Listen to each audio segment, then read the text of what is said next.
I have an update.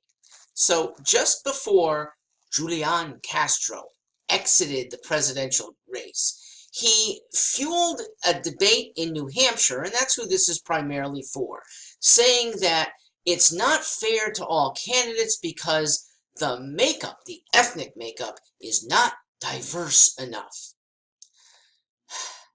This is disgusting. Mr. Castro's comment is fueled by the wayward but unfortunately growing sentiment that race matters. It's an element of identity politics that your ethnic, your racial, or your national background dictates whether we should pay attention to you. Well, he should pay attention. He should open his eyes, and progressives along with him, to what very tolerant voters in New Hampshire see in candidates, and we always have. 2000, Alan Keyes, African American, polled 4th among Republicans and 6th overall in the 2000 New Hampshire primary.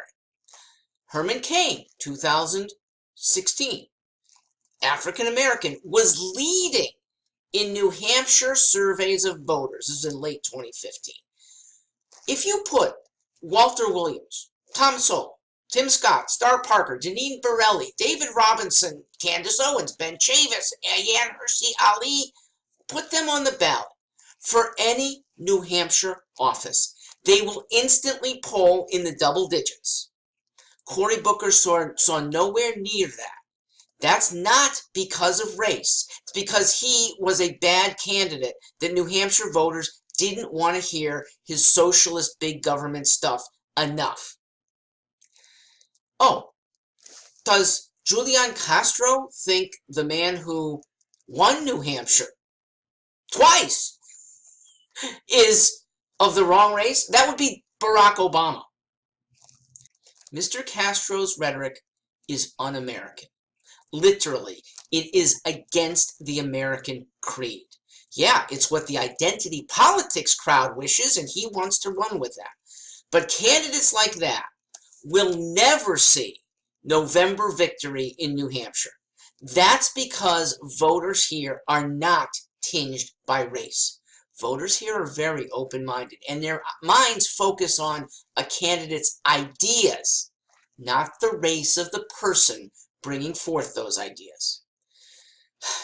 New Hampshire's primary is actually probably the best cauldron for democracy in the free world.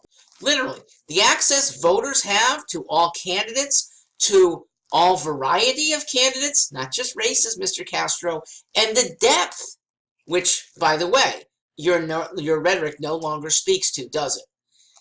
It gives New Hampshire voters the best chance to make good decisions about our leaders and our policy.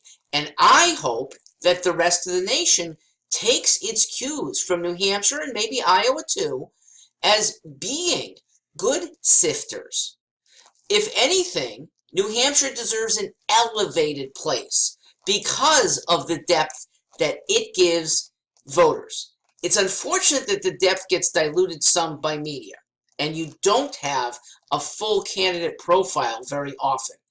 As for the validity of any state going first, yes, it is far better that two small states hold in-depth, calm events that the nation continually sees, rather than the proposal of a whole nation free-for-all subject to frenzied candidates and 30-second sound bites. A sober break from that, and maybe a resuscitation of town meetings. What they once offered is what New Hampshire brings us all today.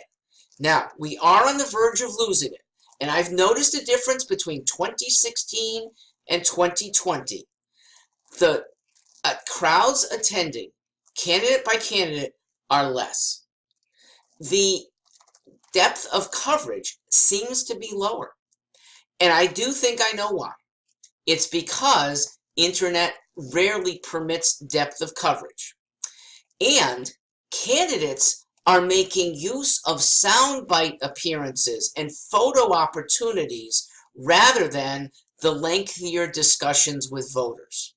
I hope that the old-style New Hampshire primary politicking will come back fast because it is on the verge of losing its status. Maybe it won't lose its first place, but its status as that deep, good sifter. One way that I think you could save it is by exhorting more college students to be involved. Media pay attention to college students, and it would make sense. There's nothing illegal. In fact, New Hampshire is trying to promote more college students registering to vote. It is their domicile if they want it to be, and it's gotten kind of a bad reputation. It shouldn't. It's a very fair system, and we can make it an even better system with college students more in the fray. I'm Mark Stewart. Yes, I am in the fray here. Vermont, I'll be on the California ballot, and it looks like I'll be on the DC ballot. Stay tuned, StewartForLiberty.com.